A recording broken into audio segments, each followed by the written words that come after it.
বিয়ানীবাজারে দি light house একাডেমির ব্যবস্থাপনায় প্রফেসর আব্দুল মালিক মেধাবৃত্তি পরীক্ষার সনদ বিতরণ ও কৃতি শিক্ষার্থী সংবর্ধনা অনুষ্ঠান সম্পন্ন হয়েছে। বৃহস্পতিবার দি লাইট হাউস একাডেমি মিলনায়তনে এই অনুষ্ঠানের আয়োজন করা হয়। বিস্তারিত বিয়ানীবাজার প্রতিনিধি তুফাইল আহমদের প্রতিবেদনে।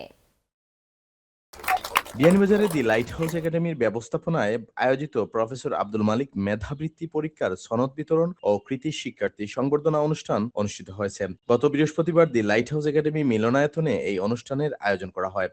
বিয়ানীবাজার আদর্শ মহিলা কলেজের অধ্যক্ষ মুজিবুর রহমানের সভাপতিত্বে ও সহকারী শিক্ষক তোফাজ্জল হোসেন সাদির সঞ্চালনায় প্রধান অতিথি হিসেবে উপস্থিত ছিলেন কুলাউড়া ডিগ্রি কলেজের অধ্যক্ষ প্রফেসর ডক্টর মোহাম্মদ আলাউদ্দিন খান। তিনি এ সময় শিক্ষার্থীদের অনুপ্রেরণামূলক এমন উদ্যোগের প্রশংসা করেন। প্রফেসর আব্দুল মালিক একজন সমাজ সচেতন মানুষ।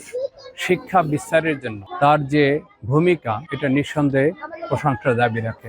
এই ধরনের মানুষ সমাজে জন্ম নেয় এবং তাদের মাধ্যমে আমাদের অবহেলিত এবং পিছনে পড়া সমাজ ব্যবস্থাকে আগামীর সুন্দর ভবিষ্যতের জন্য গড়ে তোলার জন্য অগ্রণী ভূমিকা পালন করবে। অনুষ্ঠানে বিশেষ অতিথি হিসেবে উপস্থিত ছিলেন বিয়ানীবাজার সরকারি কলেজের উপাধ্যক্ষ প্রফেসর মোহাম্মদ তারিকুল ইসলাম, বিজিবি বায়ান্নর CO lieutenant colonel Ariful Haque, Dubag school and কলেজের ভারপ্রাপ্ত অধ্যক্ষ শফিল করিম, বিয়ানীবাজার উপজেলা শিক্ষা কর্মকর্তা নৃপেন্দ্রনাথ সরকার ও সহকারী শিক্ষা কর্মকর্তা পারভেজ তালুকদার, খাসা সরকারি প্রাথমিক বিদ্যালয়ের প্রধান শিক্ষিকা হাফসা বেগম, সাবেক কাউন্সিলর নাজিমুদ্দিন ও যুক্তরাষ্ট্র প্রবাসী জাওয়াদ আল সাদ সহ আরো অনেকে।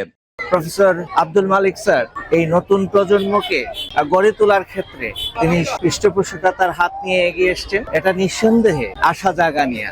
এই প্রচেষ্টাকে আমরা পূর্ণ সমর্থন জানাবো। To give many scholarships to the students, and we are very happy to see that these students are engaging with their education. I hope to continue with the Lighthouse Academy to continue helping these students to continue to grow and to continue to learn, and inshallah this academy can grow and we can continue to help everyone. শিক্ষার্থীদের অনুপ্রেরণা যোগাতে এমন আয়োজন জানিয়ে professor Abdul Malik বলেন, আশা করি আমাদের এই মেধাবী শিক্ষার্থীরা ভবিষ্যতে দেশের কল্যাণে অসামান্য অবদান রাখবে। দি লাইট হাউস একাডেমি এতদ অঞ্চলে ছোট ছোট সুনামণীদের জন্য যে ব্যবস্থা রেখেছে তাতে আমি শতভাগ সন্তুষ্ট, এবং আমার মাধ্যমে যে স্কলারশিপ এখানে প্রচলিত হয়েছে আমি এটাকে চালিয়ে যাব, এবং লাইট হাউস একাডেমির প্রতি সবার স্বতঃস্ফূর্ত অনুভূতি উচ্ছ্বাস দেখে আমি সত্যি অভিভূত। অনুষ্ঠানের শুরুতে স্বাগত বক্তব্য রাখেন একাডেমির প্রধান শিক্ষক রোটারিয়ান সালে আহমদ। প্রাথমিক শিক্ষার্থীকে মেধাবী করতে পারলে মেধাবী জাতি হিসাবে গড়ে উঠতে পারে, সেই লক্ষ্য নিয়ে আমাদের বৃত্তির আয়োজন। আর আজকে অসংখ্য ছাত্রছাত্রী উৎফুল্লভাবে তাদের কৃতি সনদ গ্রহণ করেছে।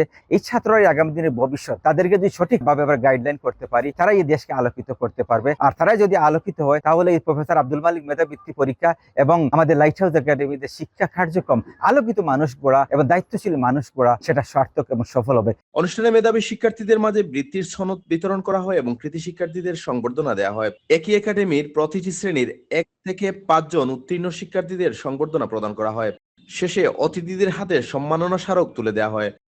Tufail Ahmed, channel S news, Beanibazar.